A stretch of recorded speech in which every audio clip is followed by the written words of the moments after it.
Now.org, the Quarantine Report. I'm Amy Goodman with Juan Gonzalez.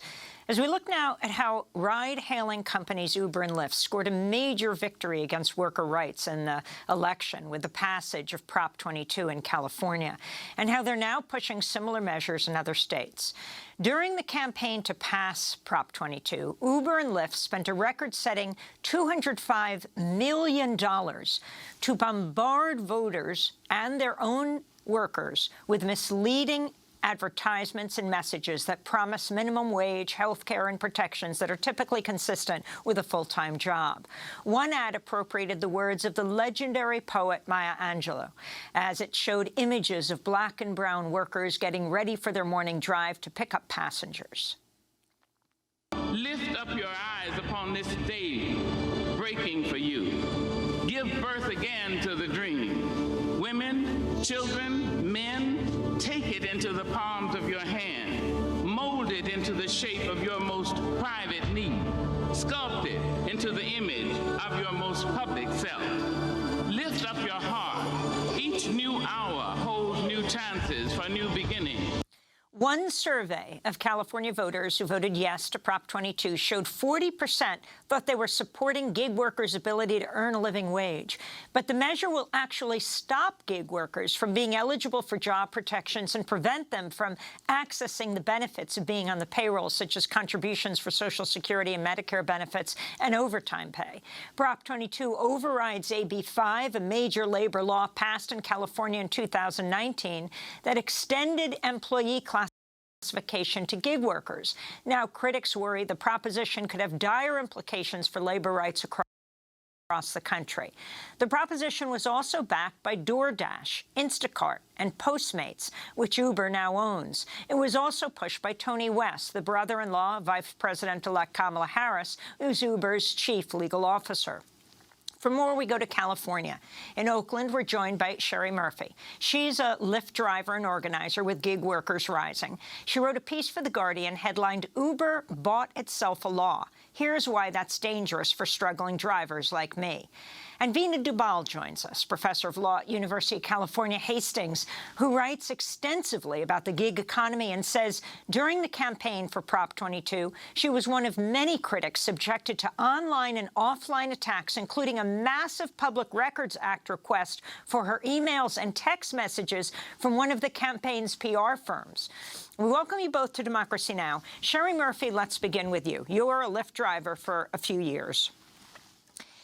This was billed as a way to bring financial security to people like you.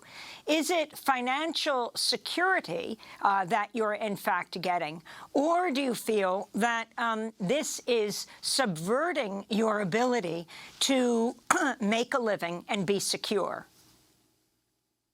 Amy, thanks for having me. As you mentioned, along with Lyft, Instacart, DoorDash, and Postmates, these app companies spent more than over $200 million. Some say $220 million, the most spent in any ballot campaign in U.S. history to purchase Proposition 22 in California. And with this passage, the law will now exempt drivers like me from basic wage and labor protections afforded to most workers in the state in the middle of a pandemic and recession.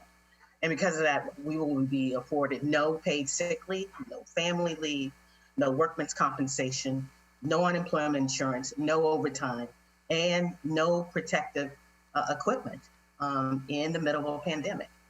Most of the drivers are communities of color.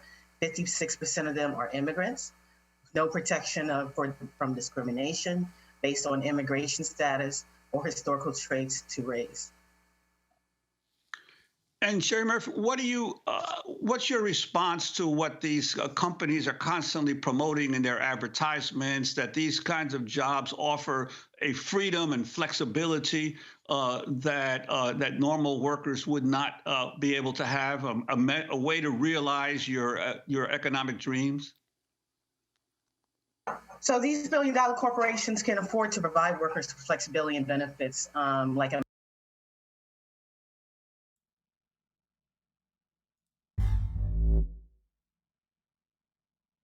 Hello, Lucas. Hello, chat. Welcome back. I'm Cut the Mic. Welcome to stream. Lucas, it's good to see you. Yes, I've been back on that grind. Back on the grind.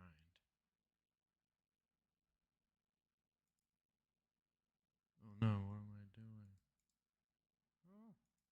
I think, Prop 20. All right, technical difficulties. I'm back.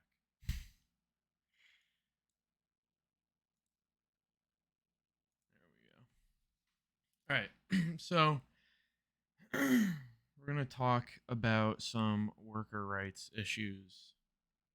Thank you, Lucas. It's a Keith Haring hat. We're going to talk about workers' rights issues. I may start screaming about this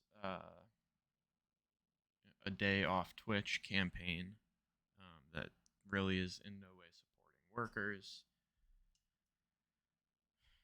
We might get some hate.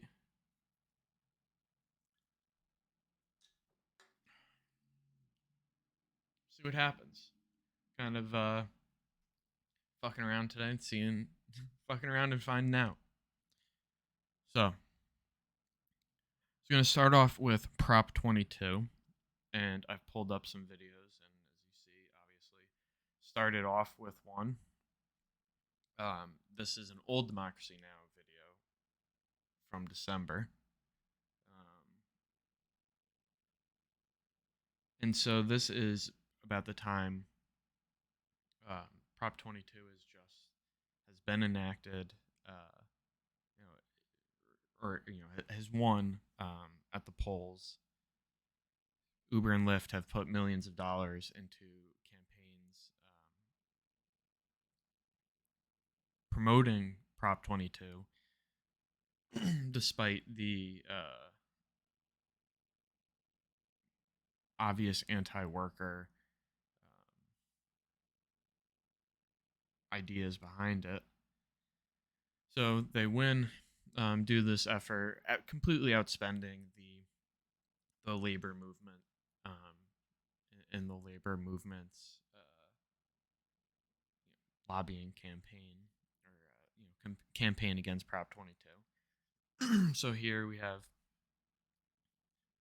some actual gig economy workers, some Uber drivers being interviewed by Democracy Now! So I'm going to let them speak.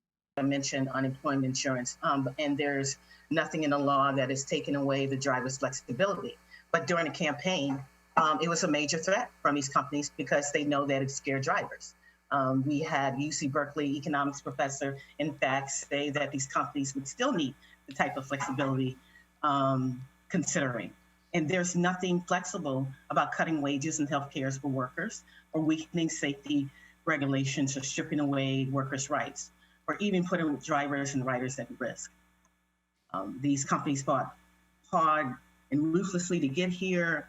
In your show, you mentioned that in the wake of George Floyd and Breonna Taylor, these companies included various platitudes. Appropriating my culture? Are you getting Vermont pizza? Or are you making French bread pizza, which is arguably way better than you buying Vermont pizza? About their commitment to racial justice in the Black community. And many of us know that their lip service was in support of Black lives and complete of hollow words, like well-paid public relations teams and absent of any real change. And we rejected these attempts because we know that racial justice is economic justice. And we saw this as an attempt to dodge their responsibility for the exploitation of. Well, pretty soon, I'm sure you'll have a Frank Pepe's up there. They have just been creeping out of New Haven. And there's multiple in Boston. There's one in Worcester, I think. There's one in Yonkers now. So I wouldn't be surprised if at least the area by Dartmouth getting one. No one will ever build here.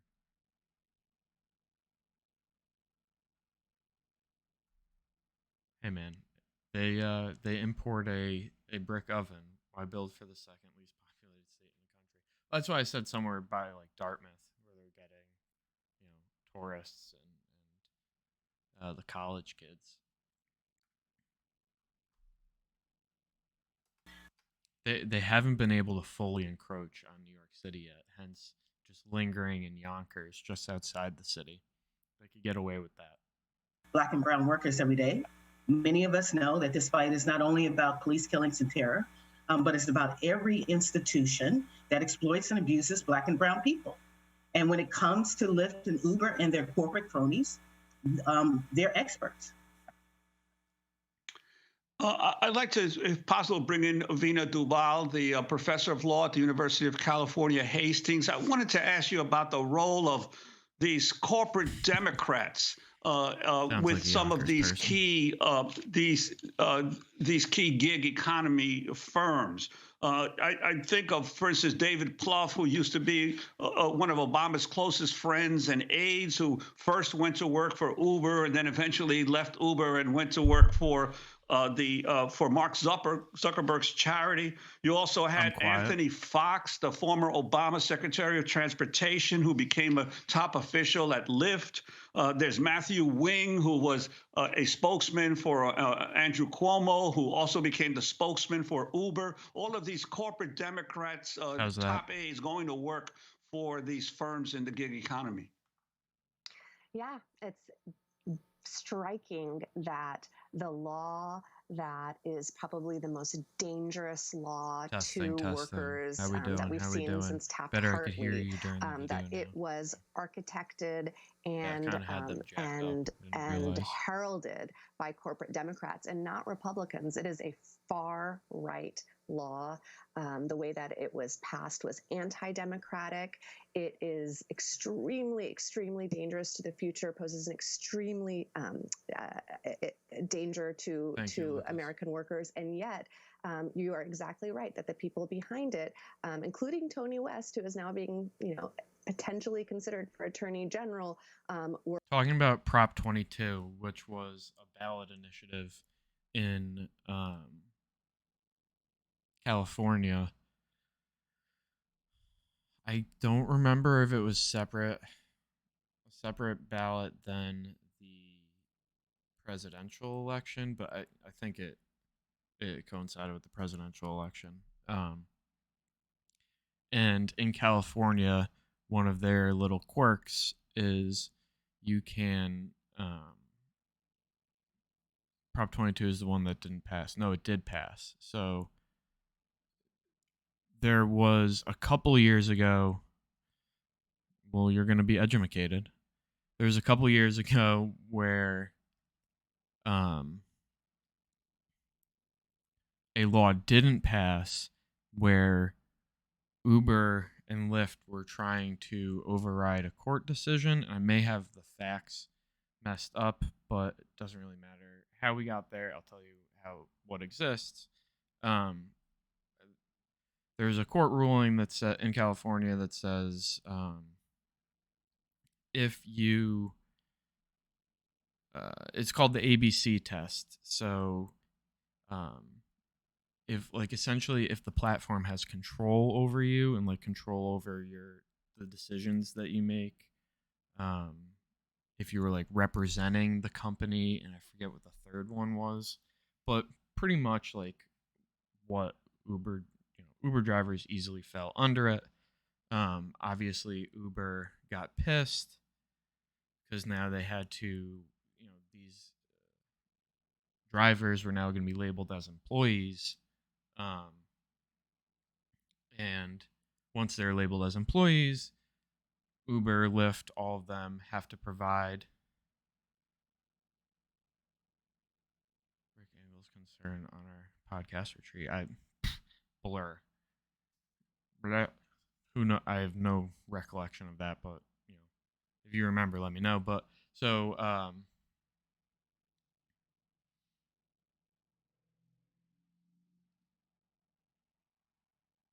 so Uber and Lyft pissed off because now they're going to have to provide benefits, sick time, paid leave, shit like that.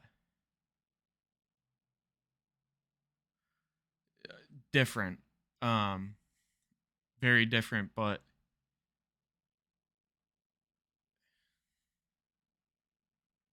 a very fine semantical difference. But sure. but so, Uber and Lyft are pissed off because they have to provide these extra benefits now, and they had for so long been getting away with being a tech company, an app company that hires independent contractors.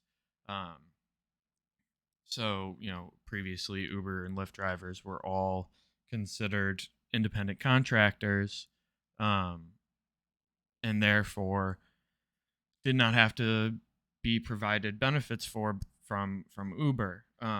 And some drivers liked that independent contractor status, and some of them still do.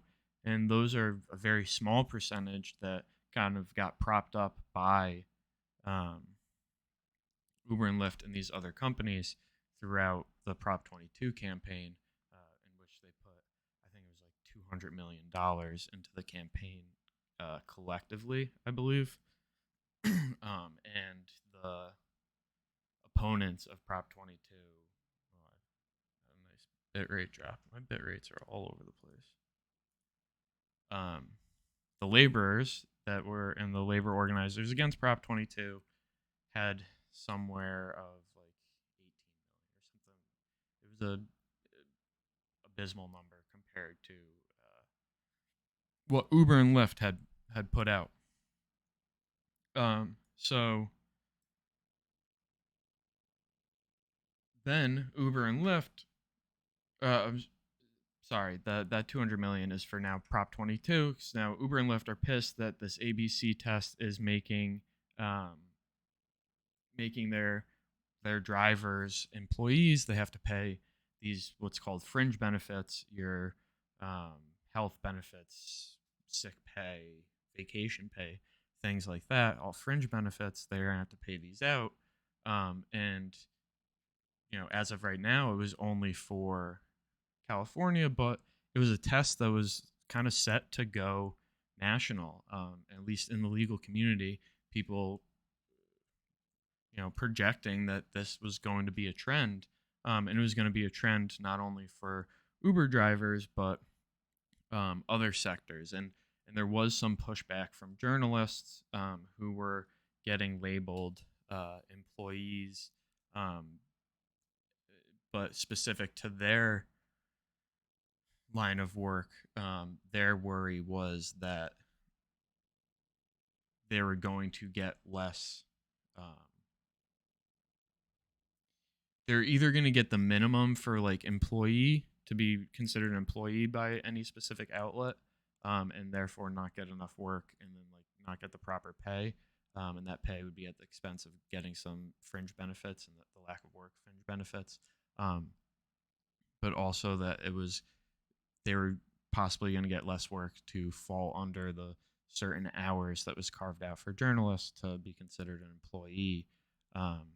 Their worry was that all outlets are just going to, be just below that minimum threshold, in order to not have to pay those benefits.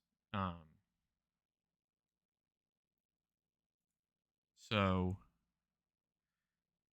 Prop 22 comes along, and it's a ballot initiative started by Uber and Lyft, whatever lobby group they have put together, the industry group. It was the rideshare industry puts together Prop 22, and what Prop 22 does is essentially reverse that ABC ruling, and would make drivers once again independent contractors. And if we want, maybe we could go into the details of the law. Maybe we will when we talk about it being overturned. But they lobby and get this ballot initiative going, and then pour 200 million into the advertising campaign behind it, the advocacy, the lobbying behind it. It's funny to me because I know so little about Uber and Lyft and whatnot, because it's basically impossible to run those outside of Burlington. Like, we got DoorDash last year, and that was supposed to be a big deal, but every restaurant pulled out. So now you can only DoorDash fast food and Walgreens. Like the only Uber I've been in was that one time I tripped to the city with you guys. Yeah, I mean, it's starting to creep out to the suburbs of cities, but yeah, like you said, in Vermont it'll just be like Burlington. You know, the small cities throughout the country and their like immediate suburbs are the big the expandable market.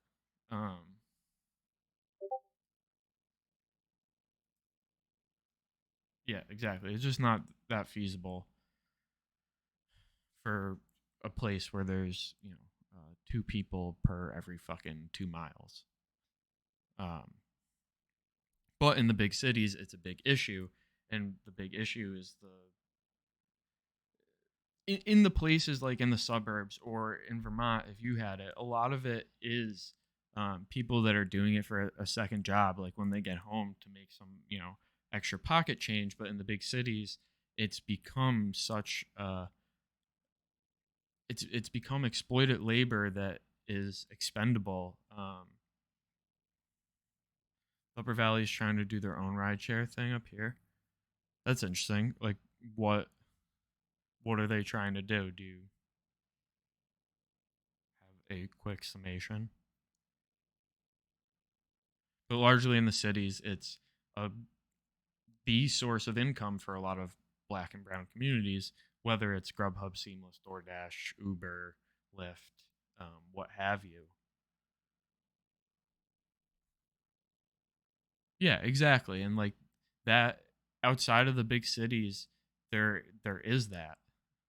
Like a family friend of mine was a teacher, and he was doing that after work, and like that's even an issue, because like why does a teacher have to do that? But like he was just doing it for some extra pocket change and kind of enjoyed doing it.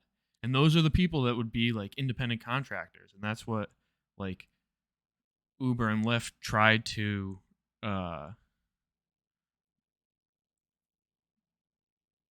propagandize as like the workers, um or like who works for Uber, when that's not the reality. It's not someone that already has benefits and is just doing this as a side gig. They were hiring local people as drivers and get as many restaurants to sign on as they can. And was it like an algorithm app based program, or is it just like,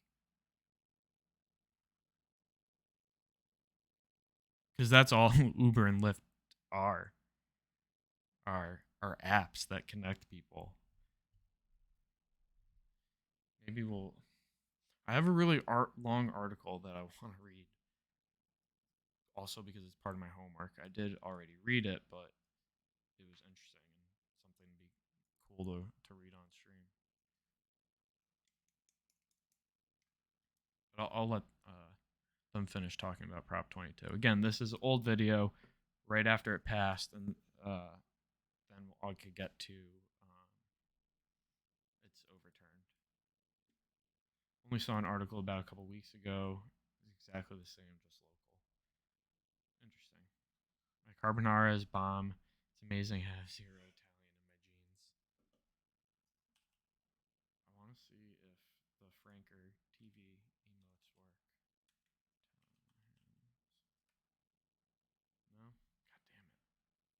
We gotta work on that. Yeah, Vermont loves their local nature. We're corporate Democrats. So can you talk, Professor Dubal, about what you think was most misleading about this campaign? I mean, 58% of Californians voted, or those who voted for it.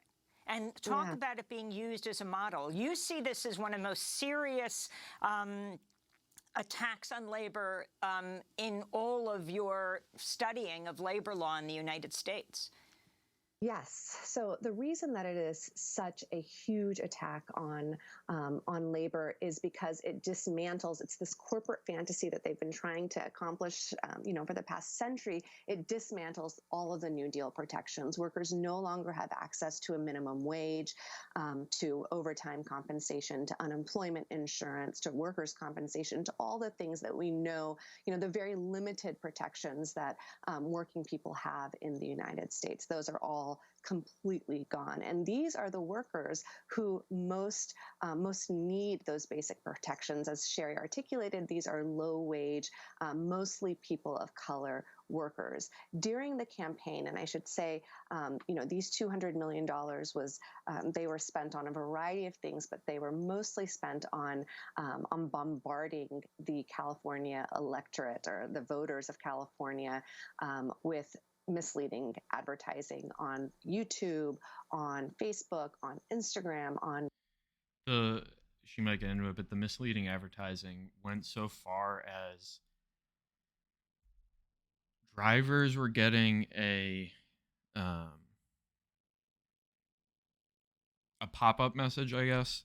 I don't know the fucking like technical term on their phones, and they couldn't accept a ride without accepting this. Like, said something like, "Will you say yes to Prop 22?"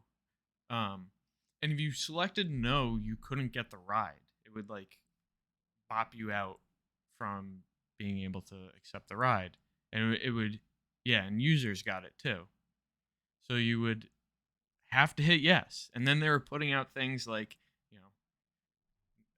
99% of drivers agree that you should say yes on Prop 22, and 90% of our riders would want our drivers to keep the protections they have as independent contractors, where we exploit their labor and we provide them with nothing in return.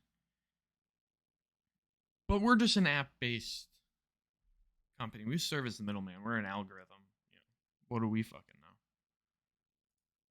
Even when you were searching on Google, sort of the ad that popped up, emails, in-app messages. I mean, just constant bombardment of messaging that was just inaccurate. In California, it is legal to be misleading in political advertisements, and probably the most misleading thing that I saw was that the advertisements alleged that workers would be making a minimum wage, and that is the most important thing for your viewers and listeners to understand about Prop 22 and the danger that it poses, is that it takes away access to a time-based minimum wage. So people are no longer getting paid for all the time that they work.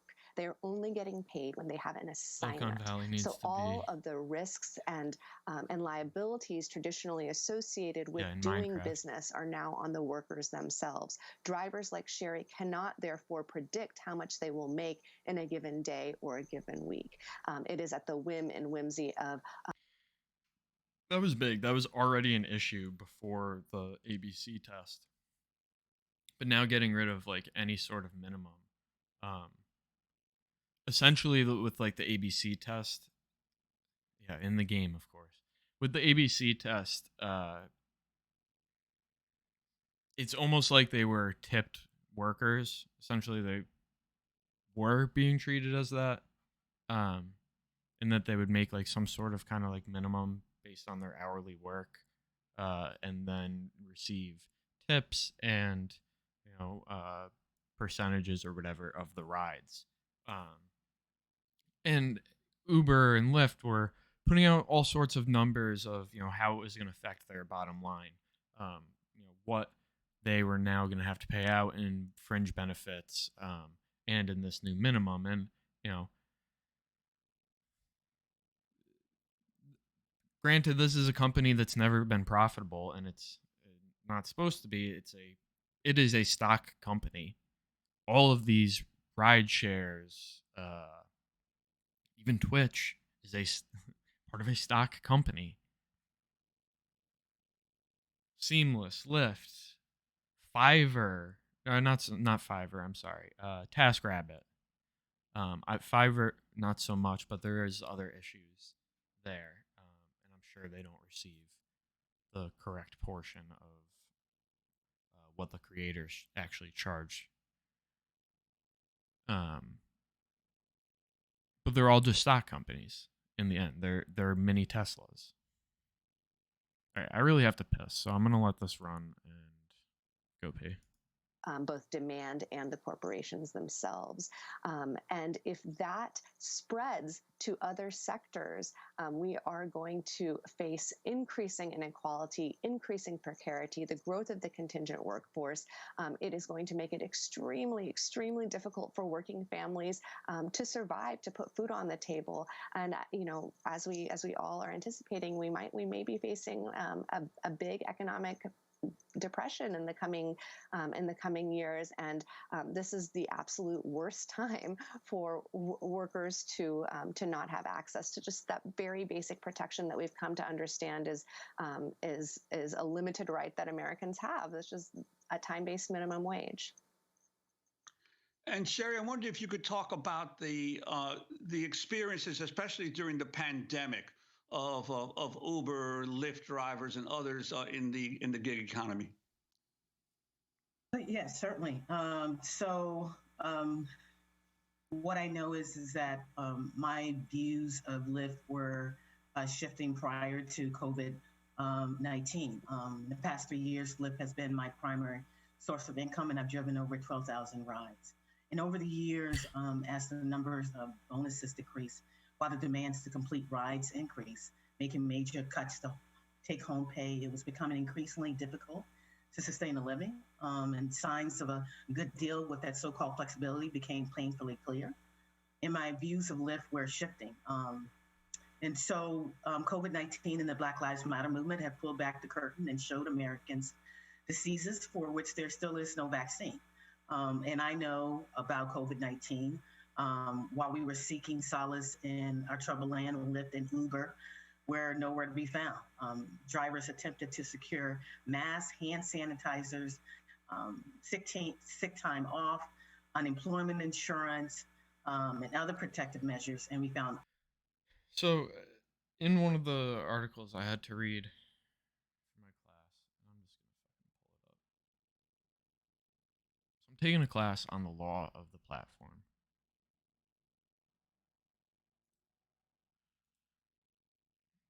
Ah, shit. This is what I want.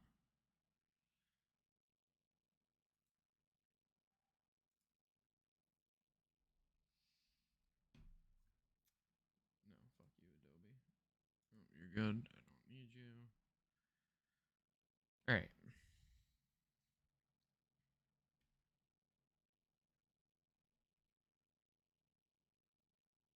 All right, I'm gonna let this play while I find the spots, but I want to read from this article.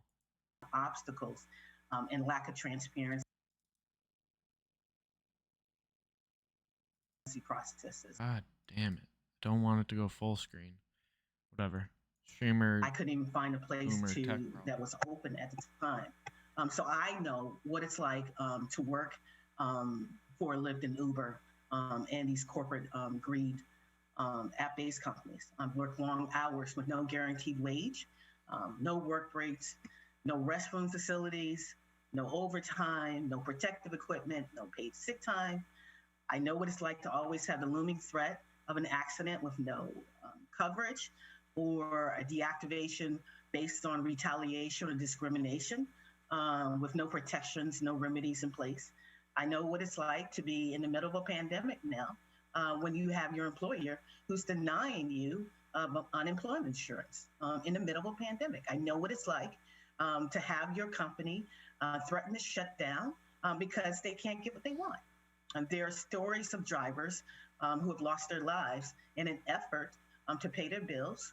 There are stories of drivers who were symptomatic of the virus, but yet continue to drive for fear of financial ruin. Sherry, Prop 22 eliminates required sexual harassment training and Uber and Lyft to investigate customers and drivers' harassment claims? Yes, it does. It eliminates required sexual harassment training as well as the obligations on Uber and Lyft to investigate both customers and drivers harassment claims. And if a lot of us know that there are at least 6,000 claims for 27 and 2018 that went untouched. What's even more disturbing, as Dina mentioned, is that these companies are promising to roll out this model nationwide, foretelling a grim future for gig workers across this country. And Vina Dubal, about this effort to roll it out nationwide, there has been discussion of trying to get a federal law passed. Could you talk about that? Yeah, they have announced that they are ready and willing to take this really dangerous law to the federal level. They are already trying to replicate it in a number of states, including New York State. They have rolling out advertisements, similarly misleading advertisements to the campaign in California. And you know, over the past since. So kind of you have this Prop 22 win corresponding with the election of Joe Biden. Until Trump comes back on whatever date. Yeah, bright, very, very bright. Joe Biden's elected until Trump takes over on whatever date Mike Pillow is prophesizing will be the takeover. Trump DeSantis 2024. Yeah. Could very well be. Might be fucking Trump Cuomo, you know? That'd be quite the fucking ticket. Make America Florida.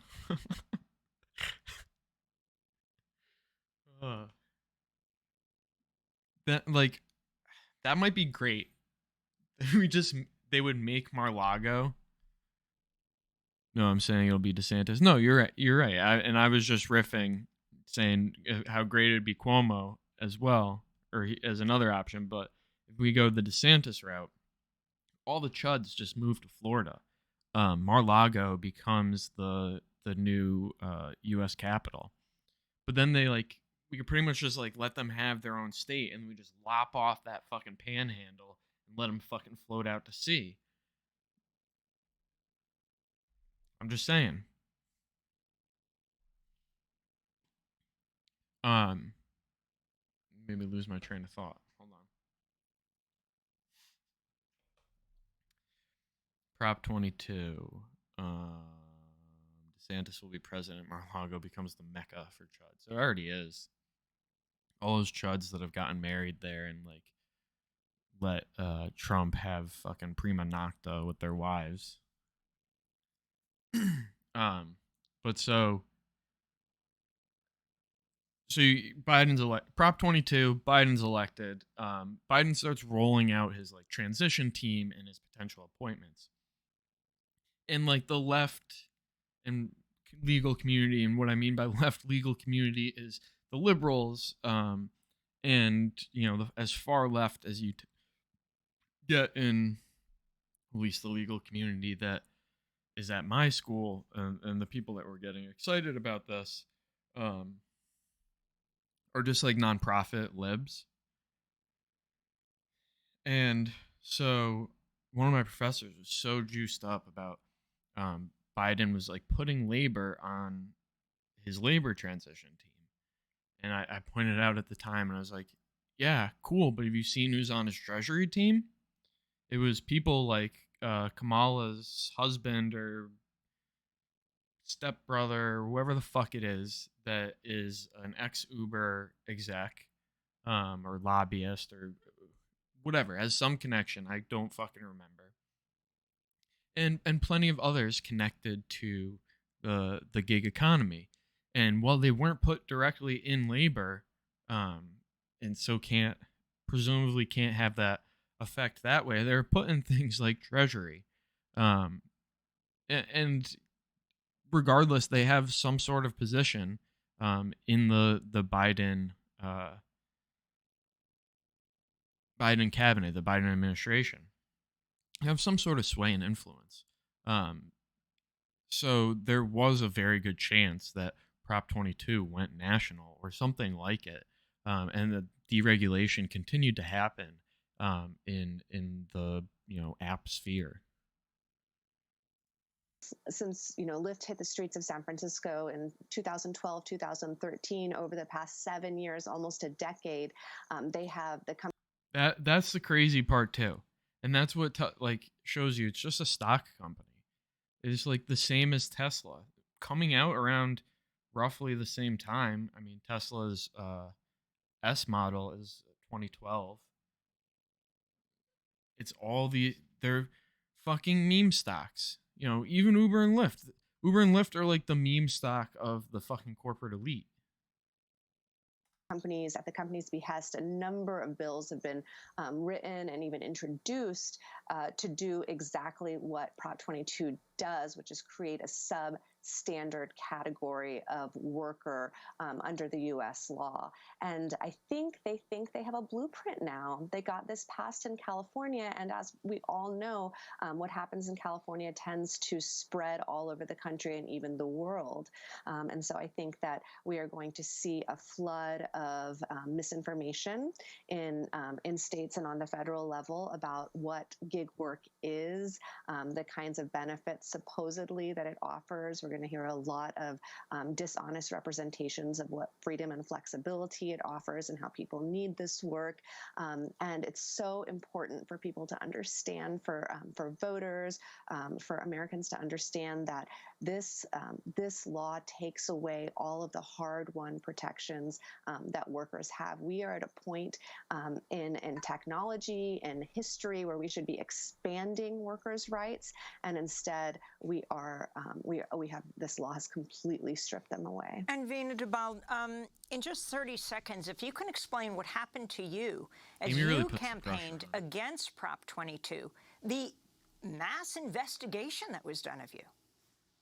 Yeah, I had extreme forms of harassment from the PR campaign, which is, again, this proposition, it passed as a result of disinformation and harassment. It was very Trumpian in that sense. I got massive text and email, Public Records Act requests. I was constantly harassed online and offline. Someone put my home address up on Twitter. I was doxxed. It was, a lot of misinformation on the right wing blogosphere. It was really something. It was, they were scared of what I had to say, and I will continue to say it, because if this spreads past California, we are headed for an even worse situation of inequality than we are already experiencing. All right. So.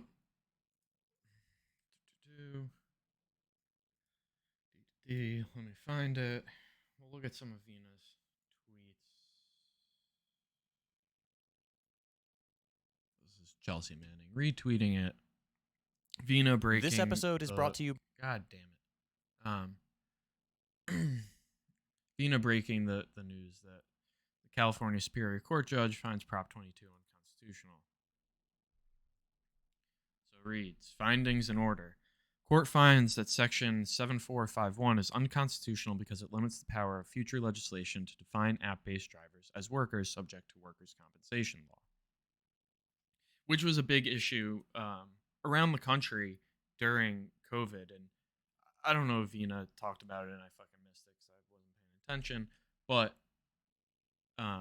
across the country, workers weren't able to get workers' compensation. They weren't able to take paid sick leave.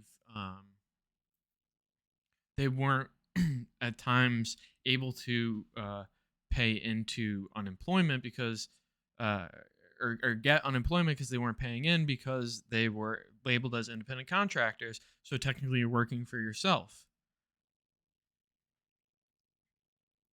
So that became a big issue throughout the pandemic throughout the country, and certain municipalities and states did pass emergency resolutions to allow these independent contractors to receive the additional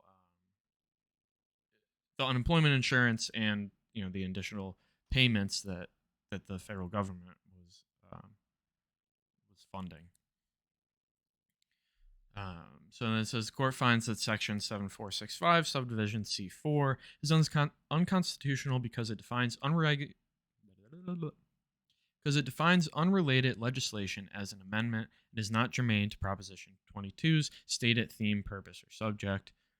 Maybe we'll have to see how long this is. Only 12 pages. We might be able to read it.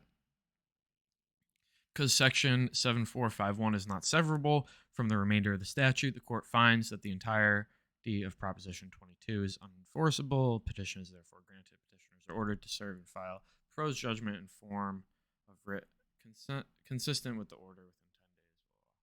Well, that's just legal mumbo jumbo. So we'll start. Can't highlight it. Start with this part here. Section 7451 not being severable from the remainder of the statute. So whether a contract or a statute, the court can find. Usually in a contract, you'll see a clause that says like. It's a severability clause saying that if there's something that's against public policy or unconstitutional or whatever it may be, violates some sort of legal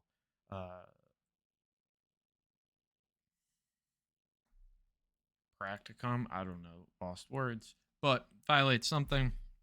You could cut that part out and leave the rest of the contract intact and continue doing business. Pretty much same thing with a piece of legislation.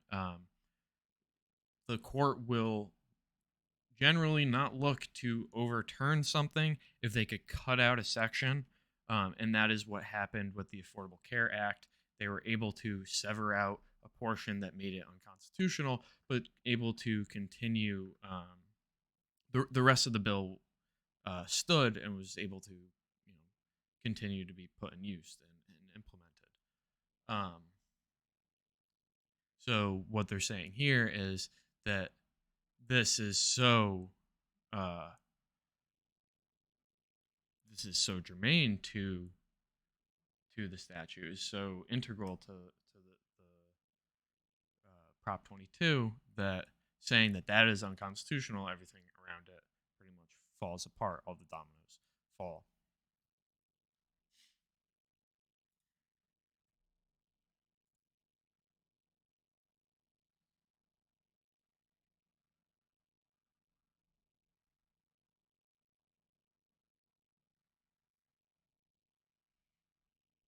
Let me see if I can find it.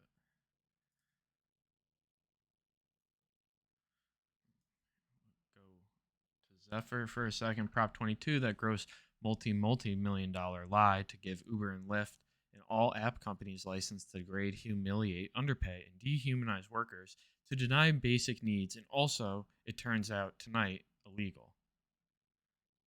I don't know if I read that very well, so I might have fucked up.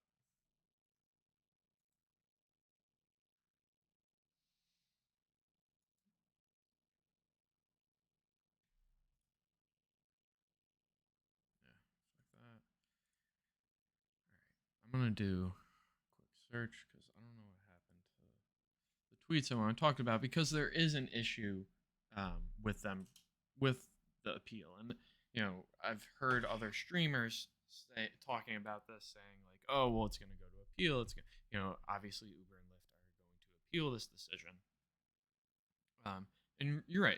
Uber and Lyft are going to do, to an extent, Uber and Lyft are going to do everything that they have the power to do in order to make sure this does get appealed, or this ruling gets overturned.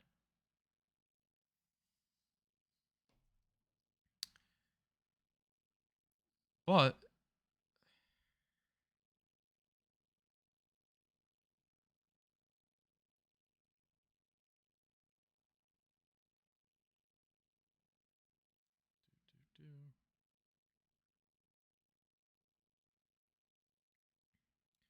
but Uber and Lyft may not be able to appeal it, and I'm trying to find it.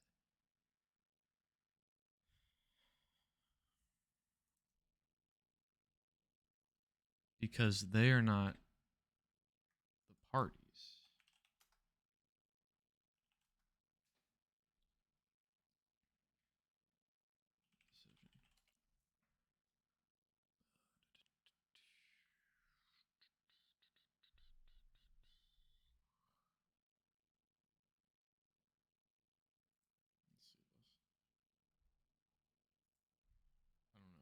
this, but let's.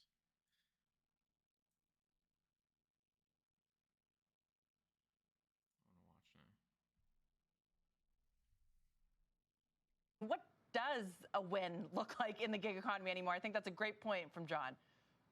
Well, it's not a win. It's just lawyers. These are the way things go. This is how legislation's made. And there obviously was always going to be pushback from unions, which is what happened in figuring out how to give workers the benefits and the pay that they deserve. This is a fight that Uber has had since the beginning when it was created, and it will have until it's sorted out properly. And so they're going to continue to get legal challenges to whatever they do and wherever they do it in every single municipality they attempt it in. And so California is obviously the biggest and most important. But these laws are going to be fought. And I think many people think California's Supreme Court is going to uphold this. And so where does that leave them? Negotiating with unions or these drivers or a union of some sort to give people a living wage and to protect their health care benefits. And so they just are going to have to pay for what it costs to have the people in their system until they can automate everything, presumably. And then they don't have to worry about a robot so much. Right, till they can automate everything, but both the Uber and Lyft have sort of detached their autonomous technology units from the company. And I wonder, right, you said they're going to have to pay for it, but ultimately the riders are going to have to pay for it for better or for worse. I don't want to listen to them. Let's listen to this instead.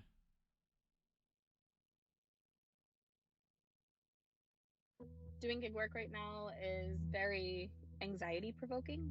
I don't feel that it's something that we need to fear. Filling those orders, each job comes with risk. The coronavirus outbreak spreading throughout the country, delivery companies.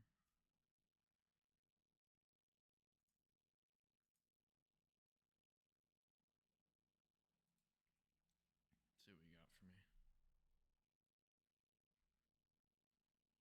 Come on, Sienna. Doing gig work right now is very anxiety provoking. I don't feel that it's something that we need to fear. Precautions, yes, but fear, no.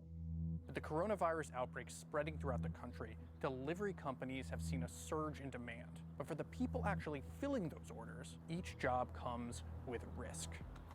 We've had a huge surge in the volume of orders for Instacart. People don't want to go to the grocery store for themselves, so they're sort of contracting those risks out to gig workers like myself. One of the perverse things about it is that because of the surge of orders, I'd been able to actually make pretty decent money. I made about what I would make in a month in a week. Vanessa Bain delivers groceries and food for Uber Eats, DoorDash, and Instacart. She recently got what she thought was a sinus infection, but she wasn't sure. She didn't get tested for COVID-19, and she never told the companies that she was sick. I was working sick for about 10 days. I've had sinus infection issues my whole life, and the symptoms were pretty familiar and consistent. Not last Saturday, but the Saturday before that, I was projectile vomiting, and I just had to come home, clean myself up, and go back to work. How about now? I mean, obviously, there's always that doubt in your mind that this could be coronavirus. The idea that I could be passing it along to people that are not as healthy is really frightening. And I essentially worked until my bills were covered. Then I had to call it quits, and it was no longer something that I felt I could risk anymore. Instacart, DoorDash, and Uber Eats have issued guidance to workers about working during the pandemic and have added new features to keep customers safe. The companies have told workers who feel sick to stay home and said they will pay workers who provide documentation that they've either been diagnosed with COVID-19 or put in quarantine. But for Vanessa, who has been a longtime critic of the way tech companies treat gig workers, these policies aren't enough. The biggest barriers to actually drawing from that benefit are, one, the cost of seeking out medical care if you're uninsured is prohibitively expensive, and two, accessing the test. But not all gig workers agree. Because we're independent contractors, they really don't have to do that, but they're stepping up and saying, we'll support you in every way that we can. We'll pay you if you get sick for those 2 weeks where you're recovering. Rita Lowry delivers groceries for Instacart. No toilet paper. What was it like doing Instacart in January versus right now? So I was making about $80 a day working part-time, but right now I'm making about $200 in half a day. Rita's husband John used to drive for Lyft. So we're pulling into Chili's restaurant. But as of last month, those jobs have dried up. Nobody wants to get into the car of a stranger, and no one wants to risk... What the fuck? This is not. Fuck you, CNN. Putting the wrong fucking video. Lowry?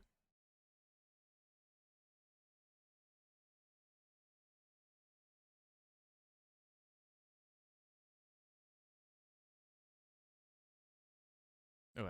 So we'll read this. Some California gig worker advocacy groups expressed cautious optimism Saturday about federal court judges Friday ruling against Prop 22.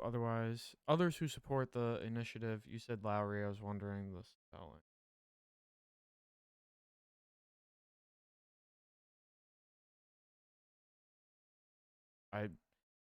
I English is my first language, but I do also speak bear and mumble, so who knows what I said. And apparently my mic has been cutting out. Could have got something there, but we are talking about Prop 22. So thank you, Antithesis, for joining us. Oh, the video said it. Oh, I don't know, but I'm upset with CNN. They gave me the wrong video. I thought I was watching a video about gig worker advocacy groups reacting to the court ruling that Prop 22 is unconstitutional, but instead I got a video that talked about these delivery workers risking their lives for their paychecks, which, great. I'm glad that they put that out there and this is true, but videos look so. Prop 22 is a controversial ballot measure approved by a majority of California voters and that allows companies such as Uber and Lyft and DoorDash classify their drivers and couriers as independent contractors instead of employees who are entitled to fringe benefits. On Friday, Alameda County Superior Court Judge Frank Roche determined Prop 22 is unconstitutional and unenforceable because a section in the limits the ability of future to amend the law. It's something that Uber prohibition on legislation authorizing collective bargaining by app-based drivers does not promote the right to work as an independent contractor, nor does it protect work flexibility, nor does it provide minimum workplace safety and pay standards for those workers, wrote in ruling. It appears only to protect the economic interests of the network of companies in having a divided, ununionized workforce, which is not a stated goal of the legislation. Pretty based. Surprised from judge because A-Lab, all lawyers are bastards. Jonah Clarkson, lead organizer for Gig Workers Rising, a labor rights campaign representing 10,000 gig workers who opposed Prop 22, said the judge's decision was a step in the right direction. It is an amazing step in our fight against Proposition 22 and a victory for gig workers, Clarkson told CNN Business Saturday. We know that this is just one decision. It's not over, but I couldn't be more pleased. It's incredible. Mobile Workers Alliance organizer Jerome Gage also praised the judge's ruling. The group represents 10,000 app-based drivers in Southern California.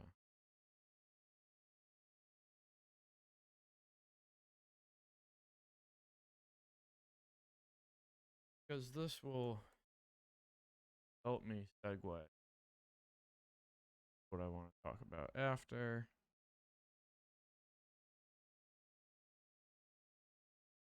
I was a bit relieved. Gage said of the judge's decision on Saturday, I know this is going to be the beginning of a fight. Uber and Lyft are going to keep up this fight, but we're going to longer than that. None of these are talking about. Both sides of the debate acknowledge that Prop 22 will remain in effect until the appeals process has been exhausted. Clarkson said that she expects the case will eventually reach the court. Clarkson said her group is planning to stage a protest outside the home of Tony 2 weeks to demand that company increase transparency on tips.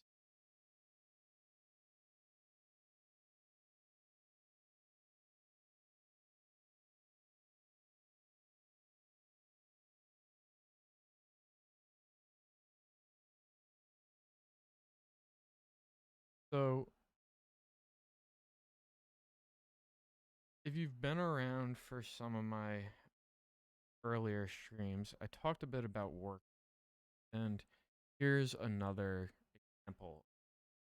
They all have different names, centers work. Sometimes they're hard to about them.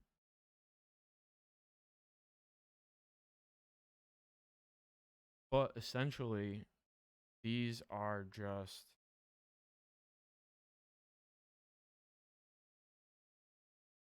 collective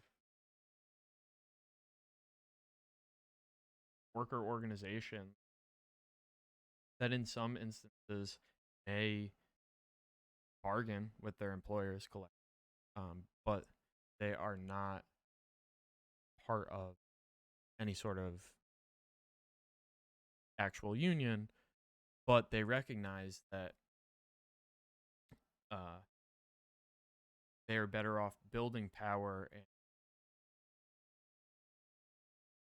making connections with one another in order to successfully advocate for themselves position. So this is going to segue me into a much more controversial topic for today, my two viewers. Hate raids. So the hate raids are fucking bad. It's terrible that Twitch does not have a site-wide or developer level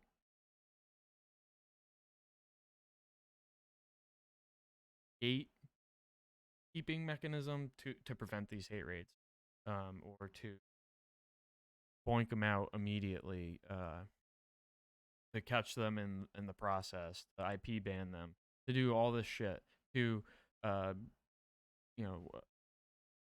gather the terms that they're using and the ways that they're getting around specific words using characters outside of the English alphabet, Cyrillic, Arabic, as placekeepers for certain words, so that they could spell it out without tripping up a bot. Twitch, even in its statement, has largely left it on the shoulders of individual content creators, streamers, who do the dirty work of ridding themselves of bots. And these are, smaller streamers, a lot of them from minority communities, marginalized communities that don't have big enough community to, kind of like crowdsource it on their own, don't have the resources, time, because gig to block that stuff on their own. So naturally, people are going to be upset, and I would be fucking upset if I was one of those streamers that is getting targeted by hate raids. I can't fathom especially as a, can't fathom what that, already anxiety up here, but the fear of having a hate raid, stream disrupting you're just having to deal with those words. I can't fathom it. I'll never truly experience what experiencing. So people are outraged. But as we see time and time again, only thing that has come out of that outrage thus far is the hashtag campaign.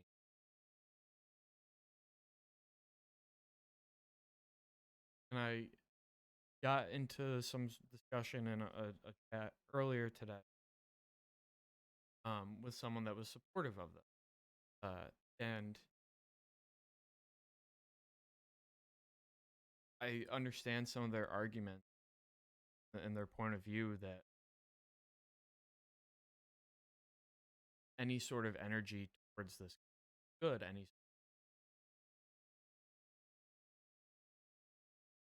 simplicity, they were saying their messaging. But as we continue to see with the left and current messaging doesn't help. And with hashtags like Twitch do better, you are putting it in the hands of the corporation to decide on their own how they are going to deal with this issue.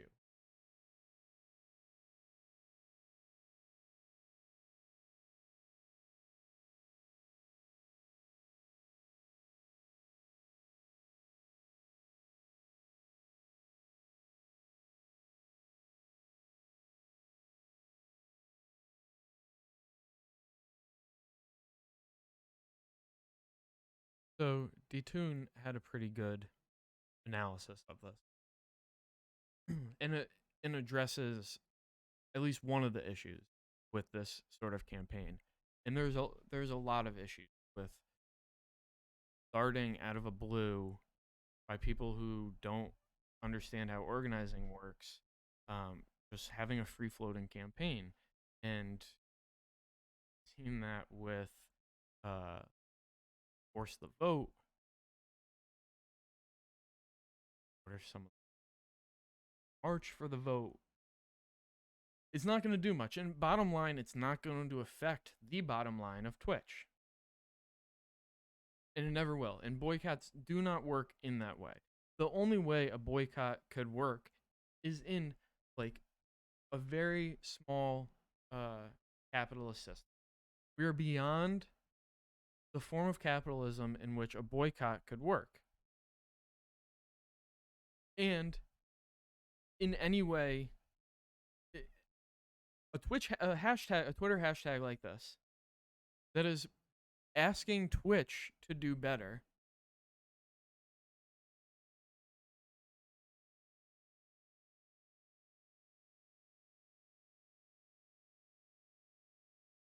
is inherently playing into the capitalist system, is allowing the corporation to decide what type of moderation they want to do. It is on the corporation to take the credit for that in the long run if it happens. And it applies no pressure for them to do something that is a material win and for the worker, and will have long-term effects.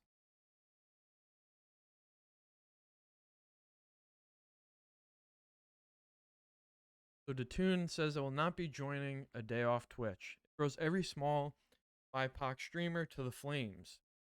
The majority aren't on stream Twitter and are unaware while also being the most underprepared / defenseless.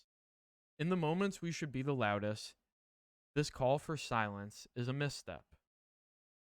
We cannot comfortably join a movement that puts our most vulnerable in harm's way. The BIPOC who aren't equipped for this. I can't back something that not only deplatforms our voices, what the hate raids want, but also throws the ones we should be protecting in the most danger. While I understand the intent behind it, the actions are the exact opposite of what should be happening. You want a financial impact? Let's contact the advertisers. You want Twitch to listen? Let's organize live streams on protests. Okay, I don't agree with this. That's not the solution. Solution is using that energy and that anger to plan long term. Twitch is going to respond and do something about the hate raids. It's in their best interest too. So throwing your support and energy behind something that does not have an actual plan is not thoughtful and well thought out in any way, and is just going to be virtue signal. I mean,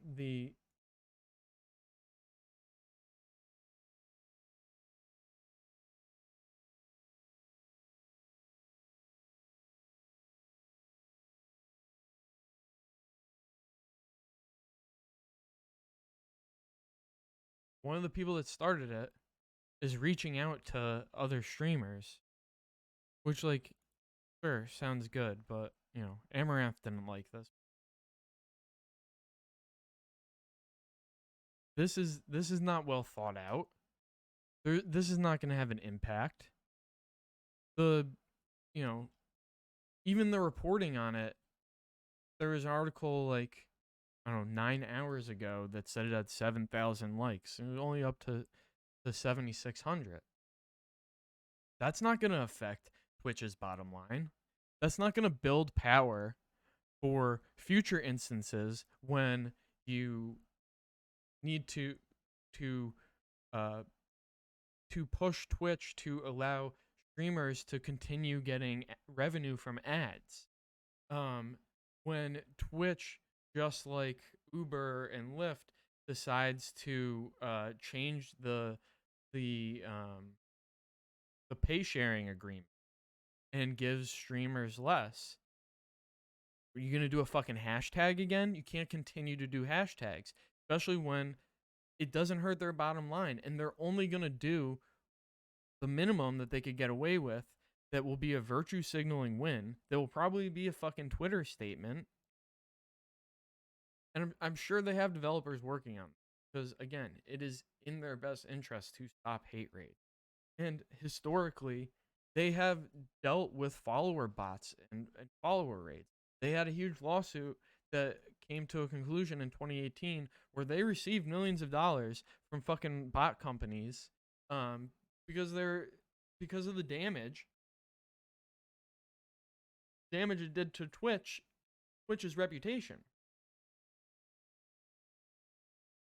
They're already going to go after these people.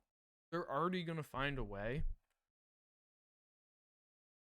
to prevent this from happening because it can't go on. It for their business overall, it can't go on. So this hashtag movement is at best going to get you the same win you're gonna get with nothing. So you're putting your energy towards something that essentially already have in the bag, and you don't have a means of tipping the scale in your favor, which is gonna do what they're gonna do. They're not going to, after this a day off Twitch hashtag, they're not gonna sit down with a huge swath of BIPOC creators and listen to their needs and what they're looking for protection wise from. They may have some of their top BIPOC streamers that may not represent the community, especially the community of smaller streamers that are being the most impacted. It's a clout grab and does nothing but give clout to these streamers running it. And I have nothing against them if in good faith this is like they're trying to do good. It's not purely a clout grab, it is not a virtue signal, but these aren't leftist Twitch users. These aren't people with organizing backgrounds that are on Twitch that are trying to rally these people together and build power, worker power, to provide some sort of bulwark against the Twitch management and build power for future endeavors. Looking at what needs to be changed in Twitch generally and looking to the future of how Twitch could grow. Having a hashtag campaign does none of that. That power is not built. There is no consistent messaging with this, especially with something just saying do better. You don't have any specific demands, asks, nothing. It's a very generic do better. And then again, asking small streamers that are affected by this to take a day off streaming could be detrimental to them. So yes, like the Toon said, till he went too Libby on, again, calling advertisers is not going to do anything. It's again going to have the same, the outcome will be the same. Twitch is going to do the same because these streamers have no power against Twitch. Twitch is already going to do what its response would have always been to this. And they will, I'm sure, stop the hate raids again, because that the hate raids hurt their bottom line. You going off Twitch doesn't hurt their bottom line. The hate raids ruin their reputation.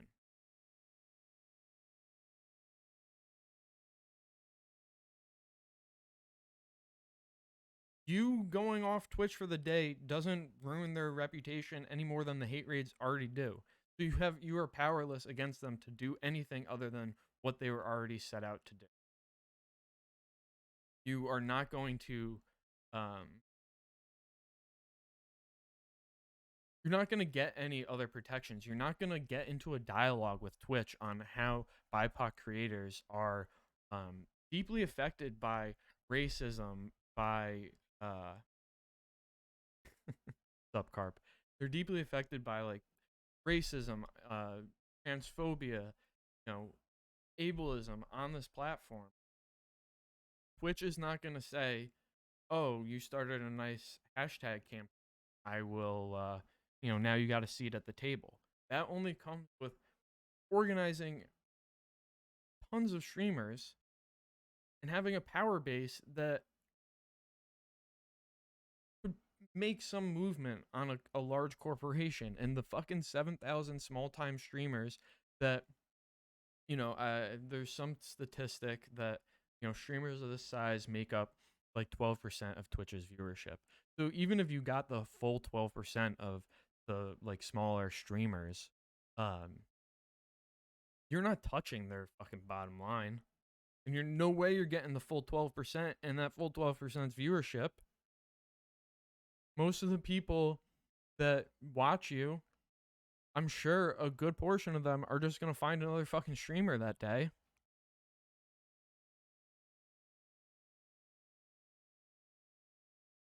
Not like you got Amaranth, Hassan, Osmongold, XQC, all these other big time streamers who also take the day off. Something that may actually hurt the bottom line, though I don't think one day is going to hurt Twitch's bottom line enough to move them in the direction that, would actually help streamers in the long run.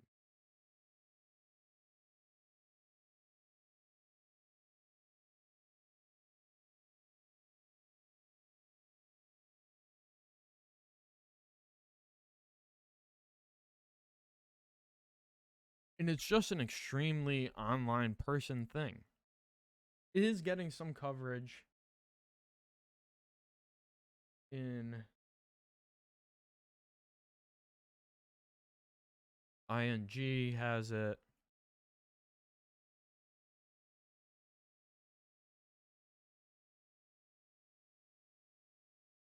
Verge talking about bonds.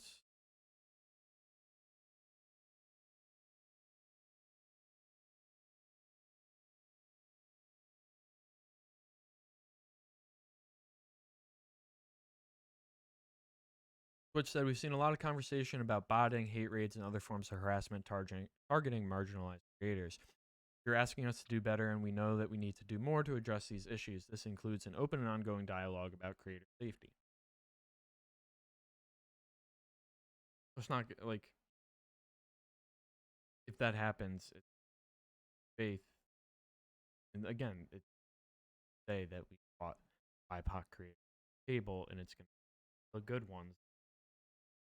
It's not going to be ones. It's not going to be people that want to push against the system to change BIPOC creators are treated, or how streamers in general are treated for the labor and income that Twitch.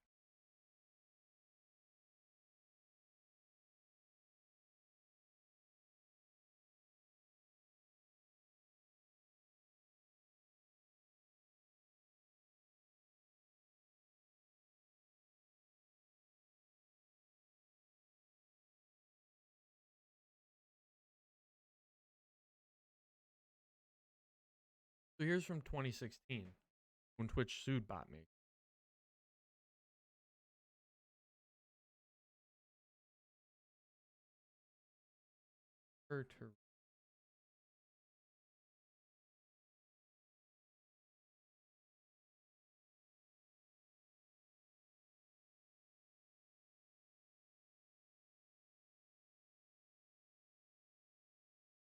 After months of hate raids, streamers plan a day off Twitch.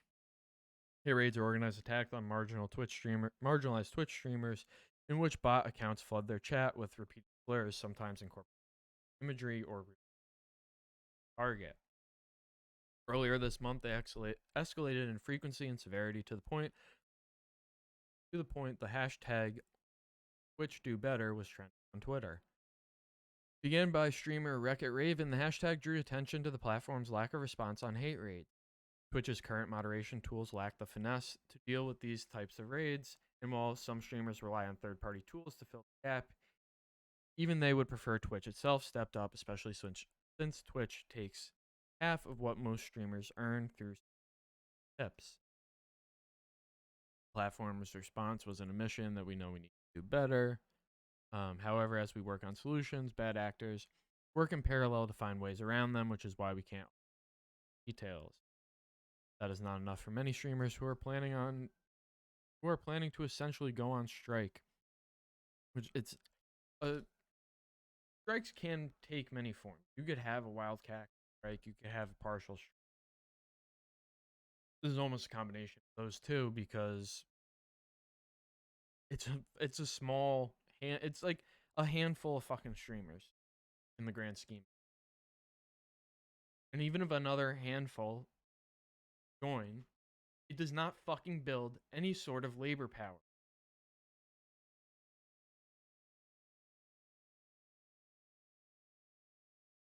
Uber and Lyft drivers didn't fucking get Prop 22 overturned as unconstitutional by taking a fucking day off. That only hurts their own bottom line as a driver who uses fucking Uber and Lyft for their income. Outside of their work, they gathered together, whether fucking virtually or in person. They made connections and were able to collectively come up with demands and an actionable item, a lawsuit. These streamers that are pissed, instead of saying fucking take a day off and lose some money, say, here's our Discord server. Let's fucking chat about how we could collectively form together and grow this group of streamers so we could form some sort of mechanism outside the capital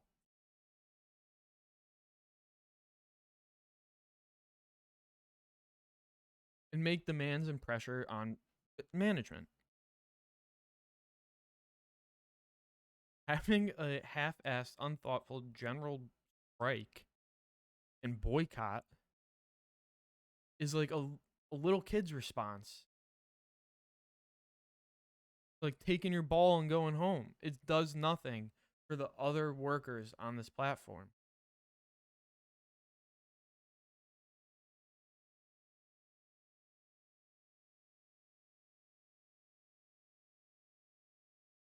And I'm not saying that, again, that their outrage is wrong. It's just they need to be more thoughtful about for change. And so B here as a good statement. People are expressing different opinions on a Twitch day off right now, and I just wanted to remind folks that discussion about the most effective ways to protest, gather, etc. is healthy and normal and happens with movement. So don't let, my 3 viewers that may be lurking, if you're talking out against this movement, 7,000 people, fucking field of millions, because boycott and strike and viewers, don't let them back down if, you know, they're coming at you for saying that this will not be effective. And it will not be effective in the long run. Again, it may seem effective in the short term because Twitch is going to work on getting rid of the hate raids. But again, they're getting rid of the hate raids because is the hate raids that are affecting their reputation and their line, not you stepping away for one.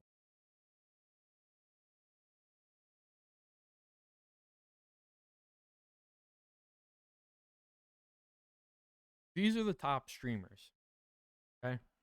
Hours streamed. Or, I'm sorry, viewer hours. Here's most viewers.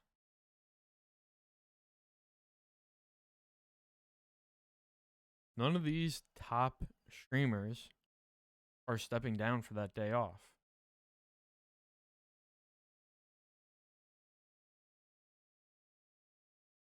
If the top 7,000 streamers took the day off, again, a day I think is too short. Maybe you could gain some more attention and actually hurt Twitch in their pockets a bit. But they're ultimately just going to find ways to fuck with those streams. And then there's, when they retaliate, subtly as it may be, there's nothing to then defend those streamers that are subject to the retaliation.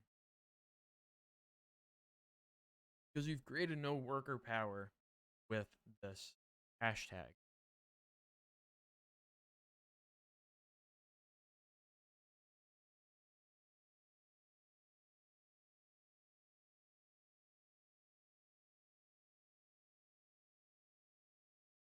Honestly, that's all I got for today. Don't fucking fall for these types of... Yeah, exactly. Imagine, dude. Hey, dude. I'm taking a day off, dude.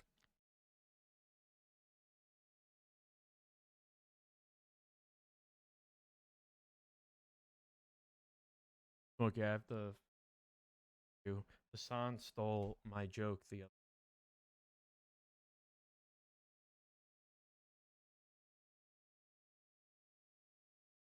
I made an XQC joke and stolen by stream.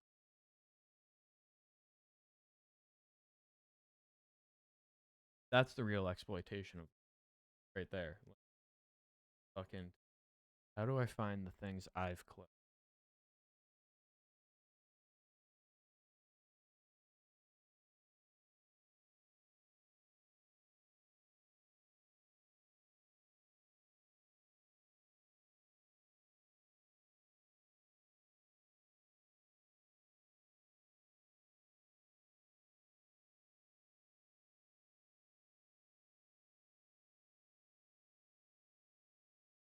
God damn it.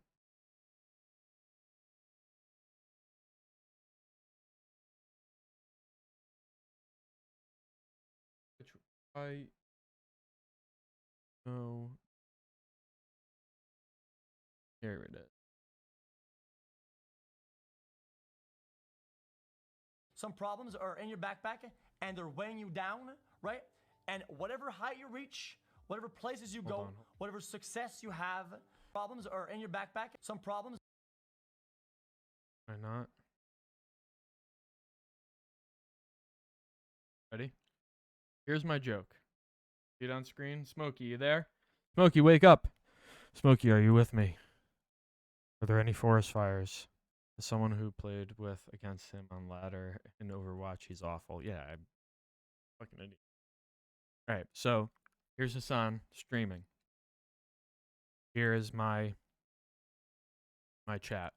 If we go back, he hovers over it. He stays there for a bit. And I say, what the fuck kind of chair is that? And I say, what the fuck kind of chair does this man sit on? Did he steal it from medieval times? Great fucking joke. Look at this fucking chair. Look at this chair. The fucking rivets. This motherfucker sits on this fucking chair for like 12 hours a day. So here we go. Watch my joke get fucking stolen. Some problems are in your backpack and they're weighing you down, right? And whatever height you reach, whatever places you go, whatever success you have, your backpack will never be empty. When you want to go forward and climb the mountain, you will. Motherfucker talking about stones in his backpack when he's literally sitting on a chair that he stole from a fucking medieval feudal lord, dude. What is this chair, bro? Did he raid a medieval times? How does he sit on this for like 12 hours a day? Some problems are in your backpack and they're weighing you. I think where he is right now is not his house, because he had been getting people showing up at his house. He had gotten doxxed. So I don't know where. No longer in a shed.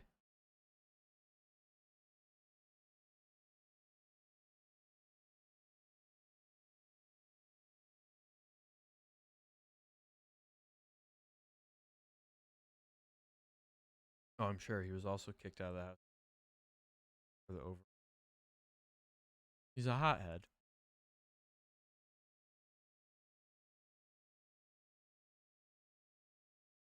All right. I've yelled for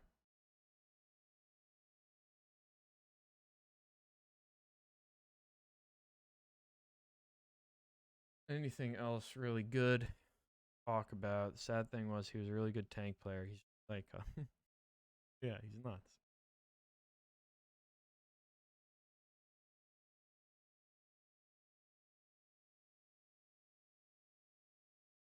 Champagne socialist, it was all a fucking ruse, dude. All right. I am going to call it for the night. Thank you, everyone that popped in, stuck around. Thank you for lurking. Thank you for popping in. May have gotten my my viewer count over the average of 3, which is good. And you only need fucking 19 more follows. Only need 19 more follows. And affiliate. But all right. Talk to you all later. Thank you all for stopping by. Have a good night.